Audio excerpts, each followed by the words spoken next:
What a game in Chicago. The Bears didn't come away with the win, but honestly, it's hard not to feel like they could be building something pretty special with this team. We're going to get into it, what's next for them as they head into the offseason. So, Jeff, this was a year where the Bears were playing with house money. They go toe to toe with the Rams in the divisional round and come up just short.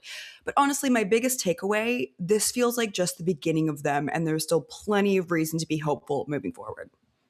Yeah, now you look at this past weekend, and obviously, there's teams walking away with some heartbreak. CJ Stroud's got to be eating himself alive right now. Yeah. I mean, and even you look at Denver. You look at Denver, who's going to the AFC Championship game and going, well, nobody wrote that script, where And we the win timing of it was so strange because and the nobody fact that really he saw finished the the game injury. exactly. Yeah, And my first thought is if he finished the game, man, we can't tape this kid up for another week and figure something out afterwards. But exactly. but I think if there's one team, and sure, it'll take 48, 72 hours for it to settle and the rawness and the emotional aspect of it. Right. But you want to talk about a team a team in September, Katie, that we were talking about in early October. We were talking about, well, we think there's potential there. But then all of a sudden, it was just like somebody went in and flicked a switch. And it wasn't that they were a team that was finding confidence. No, they're just good now. They had It was like arrived. yeah, Yeah. they just became good. It wasn't like, oh, 'cause it was good and it extended. I go back to that Black Friday game in Philadelphia where they went into Philadelphia and just took their running backs and said, "We are tougher than you," and Yes. shoved the ball down the Eagles' throats. And then you were getting some just Caleb Williams, Josh Allen. There was a throw against the Browns that I still like. I figured he was 5 feet out of bounds and just threw it over 2 defenders onto the back line of the end zone. It was like, okay, well, there's about 3 people in this world that can make that throw. We certainly saw Caleb Williams do that a couple times against Green Bay. The touchdown Yes. to Cole Kmet yesterday, watching it unfold, it was like, kid, what are you? Because everything said this is a pick six about to happen. Now, Caleb Williams is just that guy. Yeah. There's room for growth, obviously, for Caleb Williams. Mhm. Interceptions kind of became a little bit of a bugaboo here, and it started, I guess, early in December with that first Packers game. Threw the pick that, sealed the loss for them. But it gives you room to grow. I mean, and you have to be thinking right now, if you're Ben Johnson, like, oh my God, Yeah. like I think I truly have something here. Luther Burden, who was a guy they were slowly getting involved. The first reception he had yesterday, it was like this kid just made 5 cuts on a 9-yard reception. Probably, Yes. avoided 4 tackles, and imagine that he's only a rookie, and Yeah. you just see where this team is going, and you look at it and the way they're structured.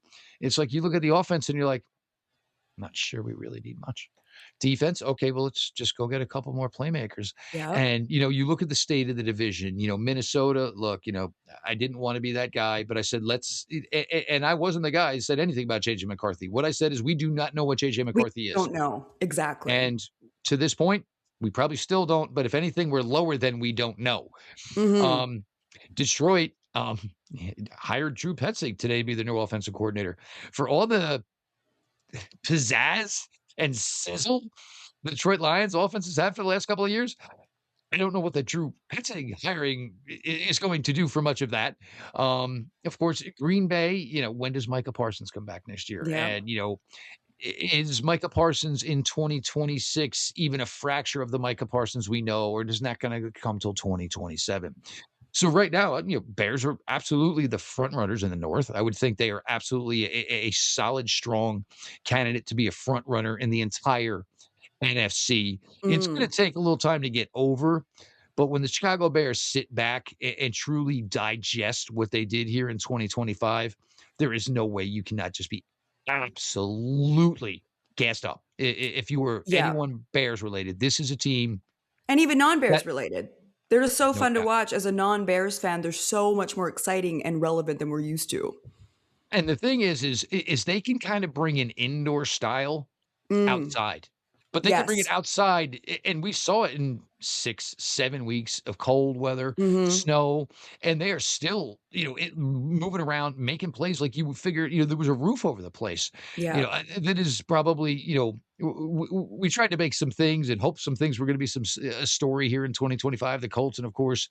But I think if you want to make maybe one team that was the story because of where they Yep. were when it started to where they were when their season ended, the Chicago Bears got to be, probably top one, top two, top three on Yeah. best story team wise in 2025.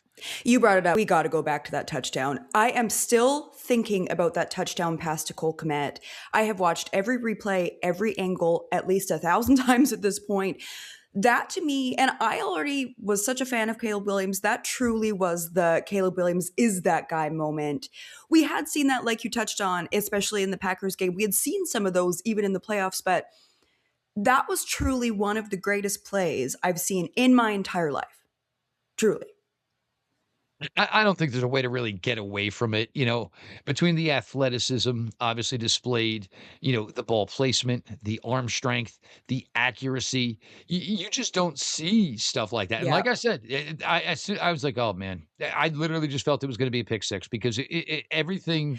I expected quadruple coverage because he was so far back that I was Yep. thinking when the camera finally panned over, because we didn't know what we were going to see in the end zone waiting for him with that pass. I was expecting just four guys and maybe it's another pick. Who knows? Well, and that's the thing, and, like, for the defender, like, we were all taught the same thing, you be as deep as the deepest guy, be as deep, but there's times where you're like, "Well, geez, coach, I didn't know he was gonna throw it 57 yards off his back heel, a rainbow," like, Where he's 'cause being pushed back to almost the 50-yard line. your body is instinctual, and basically what that kid's body said is, "No human being can make this throw." Well, 1 out of maybe 2 or 3 can make that throw. Caleb Williams was one of it. You feel terrible for the defensive player, but a lot of guys would have been in that situation. 'Cause Mm. ideally, what you were thinking, this ball's gonna fall down about the 10-yard line. If I Yep. have a good break, I'm getting a pick here. And it just so happened that, basically, played the wrong odds against the wrong guy. Yeah. Caleb Williams that was the thing with Caleb Williams coming out. Nobody doubted the creativity, the overall talent. I think he got painted into this picture and, sure painting nails was stupid reasons for people to find a way to nitpick with a kid. Maybe the fact that, football is not the most important thing in his life. And I got news for you. That isn't the case for a lot of football players. Let me tell you something. If I didn't enjoy something, but there was an opportunity for to make $200 million, I then might think yes, I about will be it. the guy that go talks about rocks Yeah. 90 hours a week because you're paying me Yeah. $200 million. He's an uber talented kid.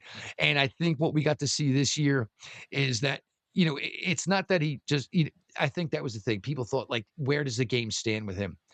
Well, he's grown into it.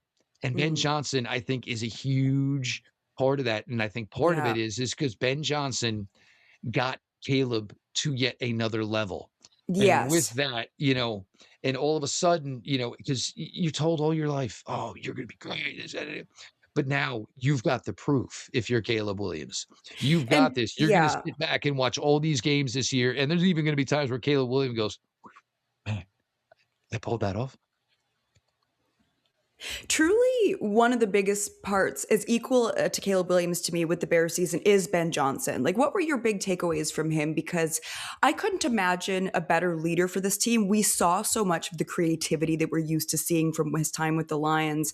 And just to get as much out of these guys as he did, and like you look at the situations where teams had continued success. You look at the Patriots with Belichick and Brady, at the Chiefs with Andy Reid and Patrick Mahomes. When I look at this situation, my big takeaway from the playoffs was you have the quarterback and you have the coach and you have some really exciting pieces around you, and you're just at the beginning of this. What are your big Ben Johnson takeaways?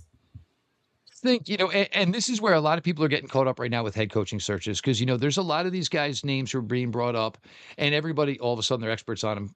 But meanwhile, nobody knew the kid 3 months ago, which is always hysterical. Mm, And that's what I keep saying. Like, oh, well, this guy will take the job if he's offered. Well, why? If the situation isn't perfect, look at Ben Johnson.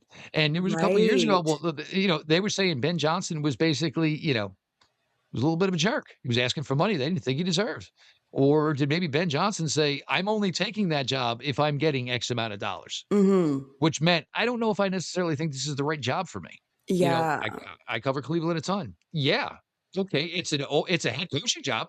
but you don't have any idea what your offensive line is. You have no idea what your Mhm. quarterback is. You need wide receivers. Meanwhile, Ben Johnson, this opportunity came. Oh, I got Caleb. They drafted a wide receiver with Caleb. They got DJ Moore. They already have a tight end. All right. And you can connect the dots rather quickly. You look Mhm. at, and everybody, oh, well, he's got Swift, and, we'll see what he does running the ball. Well, he had Gibbs and Montgomery. Well, what's he going to do? Swift, almost 1,000 yards. Kyle Monangai, you take a seventh round rookie Both out of of them over Rutgers, 750.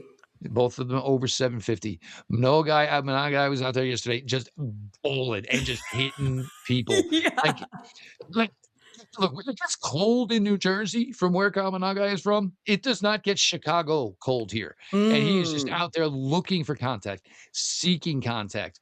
And that's because I think you get around a coach with a personality like Ben Johnson and a guy like Ben Johnson who says, look, it says it to every skill player he has. I put you in, you make a play.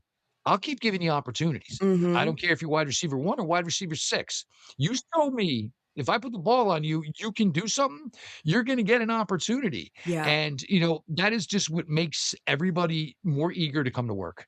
And guess what? Mm. Yeah, coach left, but we're going to stay together. So we're going to order a couple of pizzas and we're going to watch 45 minutes more film Yeah. because this is how invested now we are because we're actually enjoying it as we're doing it. Winning certainly has something to do with that, but the culture and the guys that you're around also has a lot to do with that as well. And, Ben Johnson, in my opinion, played everything perfectly because, yes, there was an opportunity to be a head coach earlier. But the point is to find what you think is the best opportunity for you and certainly the locker room that you're going to go into. And I think that's what Ben Johnson did. And obviously, proof is in the pudding. Team excelled.